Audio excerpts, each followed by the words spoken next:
அடர்ந்த காட்டில் சிறிய சிட்டுக்குருவி அடர்ந்த காட்டில் சிற்பி என்ற ஒரு சிறிய சிட்டுக்குருவி வசித்து வந்தது. காட்டின் மற்ற அனைத்து பறவைகளும் பறக்கக் கற்றுக்கொண்டிருந்தாலும் சிற்பி மட்டும் பறப்பதற்கு பயந்தது. ஒவ்வொரு நாளும் ராபின் என்ற சிவப்பு பறவை மற்றும் வானதி என்ற நீலப் பறவை மரங்களின் மீது உயரமாக பறந்து மகிழ்ந்தன. ஆனால் சிற்பி கீழே இருந்து அவர்களை கவலையுடன் பார்த்துக் கொண்டிருந்தது. ஒரு நாள் ராபின் சிற்பியிடம் கூறினான், சிற்பி, பறப்பது மிகவும் சுவாரஸ்யமானது. நீ இன்னும் ஒரு முறை முயற்சிக்க வேண்டும். சிற்பி தலையை ஆட்டினாள். நான் பல முறை முயற்சித்தேன், ஆனால் ஒவ்வொரு முறையும் கீழே விழுந்து விடுகிறேன். அதே நேரத்தில் வானதி கீழே இறங்கி, விடாமுயற்சி செய். நாம் எல்லோருமே கற்றுக்கொள்ளும்போது விழுந்திருப்போம். மீண்டும் முயற்சிக்க வேண்டும் என்றாள். சிற்பி சோர்வாக கூறினாள், ஆனால் நான் மிகவும் சிறியவள். என் இறக்கைகள் பலவீனமாக உள்ளன.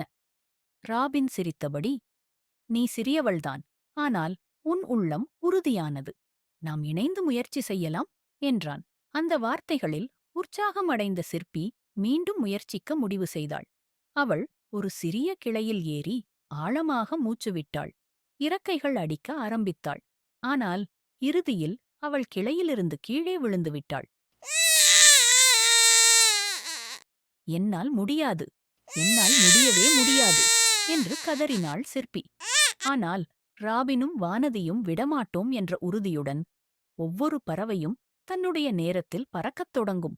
நீ உறுதியுடன் இருக்க வேண்டும் என்றார்கள்.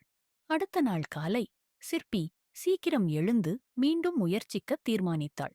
அவள் அதே கிளையில் ஏறி கண்களை மூடிக்கொண்டு தன்னுடைய சிறிய இறக்கைகளை சுறுசுறுப்பாக அடித்தாள்.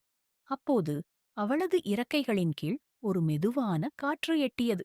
திடீரென்று சிற்பி காற்றில் மிதந்தாள். சில அங்குலம்தான், ஆனால் அது உண்மையான பறத்தல். ராபின் மகிழ்ச்சியுடன், சிற்பி, நீ பறந்துவிட்டாய். சிற்பி, உன் விடாமுயற்சி உன்னை சாதிக்க வைத்தது என்று ஆர்ப்பரித்தான். அந்த நாளில் இருந்து சிற்பி தினமும் பறக்கப் பழகினாள். அவள் சில சமயம் விழுந்தாலும் எப்போதும் மீண்டும் எழுந்து முயற்சித்தாள். ஒரு அழகான சூரிய நாளில் சிற்பி காட்டின் மிக உயரமான மரத்தின் உச்சியில் பறந்து சென்று அமர்ந்தாள். அனைத்து விலங்குகளும் அவளை பாராட்டினார்கள். ராபினும் வானதியும் அவள் அருகில் பறந்து வந்தனர். நாங்கள் உன் திறமையை நம்பினோம் என்றனர். சிற்பி மகிழ்ச்சியுடன் கூறினாள், நீங்கள் என்னை நம்பியதற்கு நன்றி. இப்போது எனக்கு தெரிகிறது, விழுவது பிரச்சனையே இல்லை. முயற்சிக்காமல் விடுவதுதான் தவறு. அந்த நாளிலிருந்து சிற்பி தனது நண்பர்களுடன் தினமும் பறந்தாள்.